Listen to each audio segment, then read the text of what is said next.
Coucou tout le monde, nous voici pour une nouvelle vidéo. Je dis une nouvelle vidéo, mais il y en aura deux parce que c'est un peu dans le même style. Ce sont des vidéos que normalement j'aurais voulu faire sur Instagram sous forme de réel.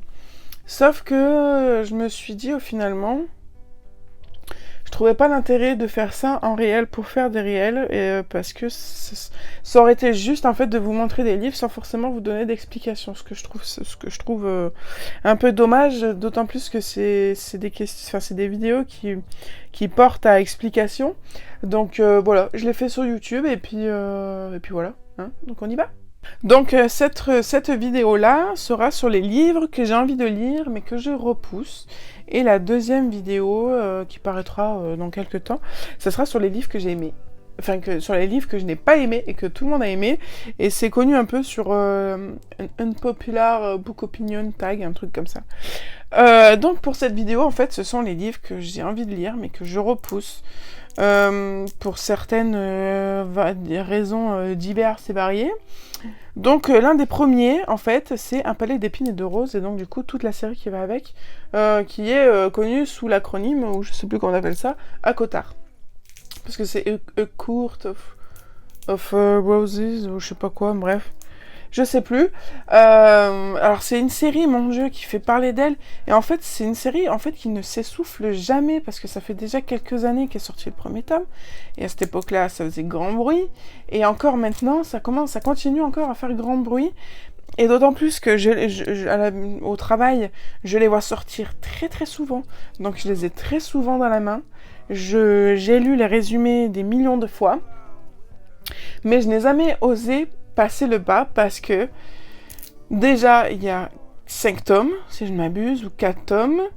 C'est une série justement qui est super aimée, donc forcément je m'attends à un truc de dingue, donc j'ai peur d'être déçue.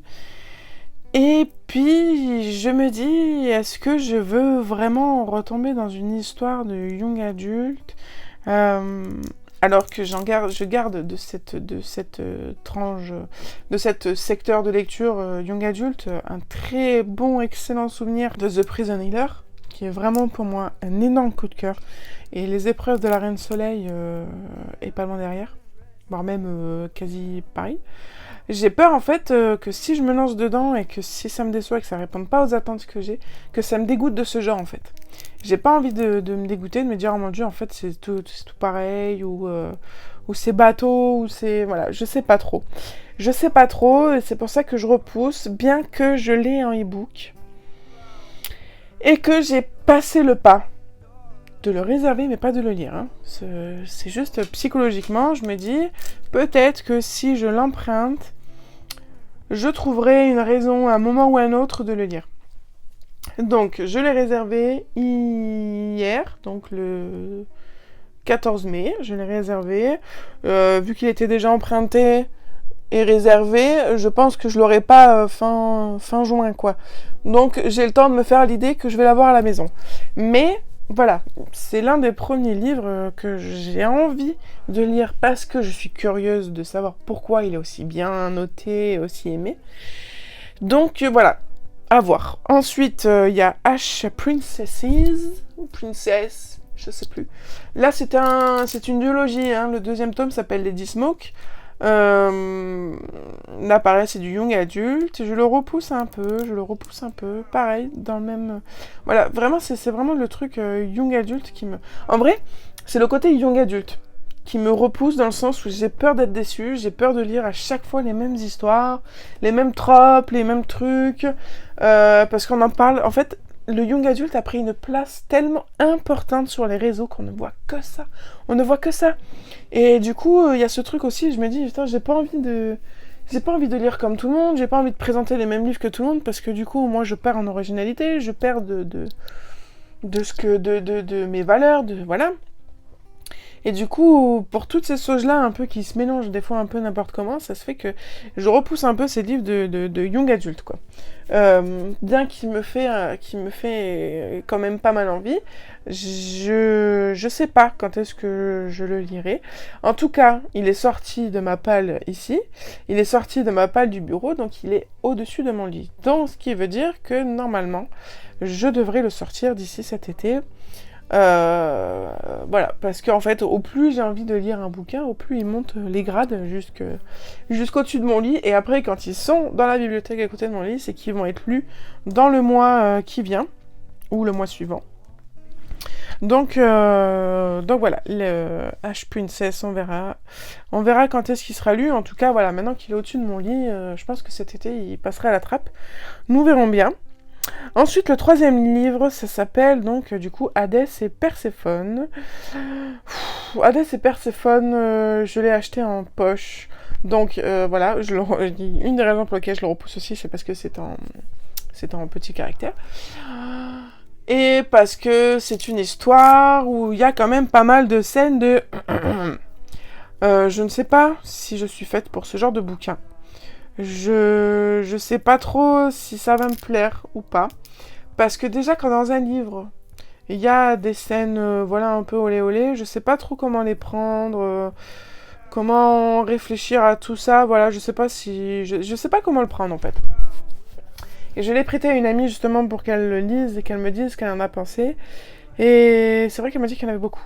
Il y en avait beaucoup, beaucoup. Et je sais pas si je trouverais de l'intérêt, en fait, à lire un livre où il y a 60% du temps que ça, quoi. Et je sais pas, il m'intrigue, pareil, il m'intrigue parce que si je l'ai acheté, c'est que, voilà, en plus acheté, hein, donc c'est pas emprunté, c'est pas rien, je l'ai acheté, mais je l'ai acheté dans la période où je voulais lire un peu des livres de romance, je voulais me remettre un peu là-dedans. Et à l'époque, c'est ce qui faisait grand bruit, hein, c'est une trilogie, il y a aussi une autre trilogie où je sais plus combien de livres sur l'un des personnages Hadès, donc je sais pas, lui pour l'instant, il est toujours sur le bureau. Donc à voir quand est-ce qu'il atterrira dans ma chambre, nous verrons bien. Ensuite, un livre que je repousse aussi depuis des années, c'est Endgame, le tome 2. Voilà, il me fait envie, hein. La dernière fois, hein, c'était lundi, hein. Donc il n'y a pas plus tard que 3 jours. J'ai refait du tri dans ma palle.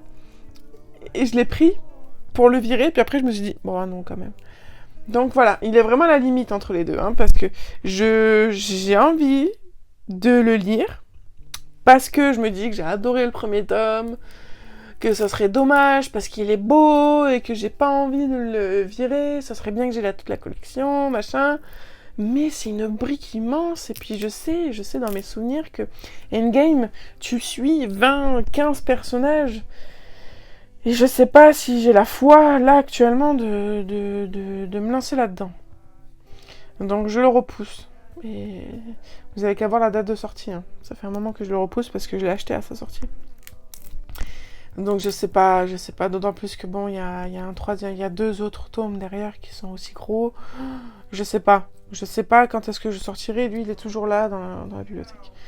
Donc il n'est pas trop dans la place prioritaire, il est encore ici, donc il y a encore un risque qu'il se fasse gerter d'un moment à un autre.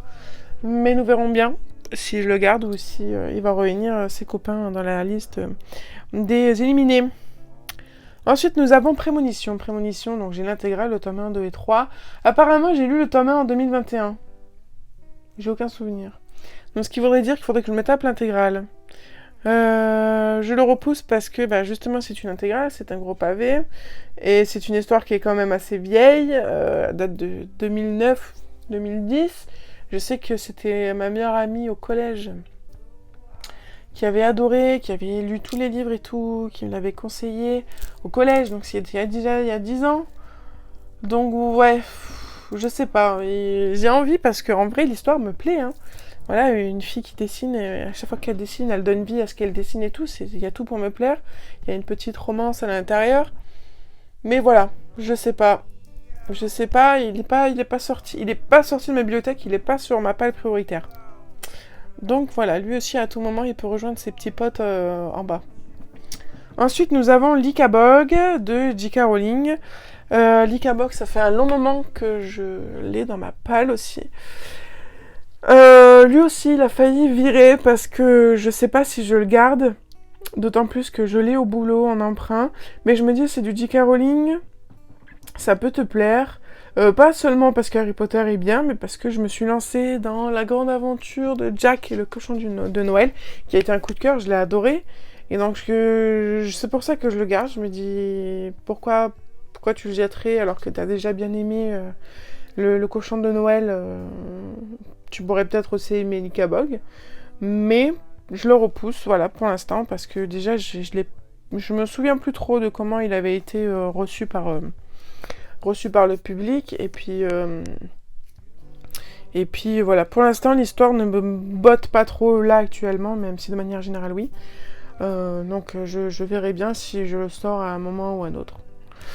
Ensuite, le dernier livre que j'ai envie de lire mais que je repousse, c'est Eragon. Eragon, j'ai les 3 premiers livres juste derrière moi.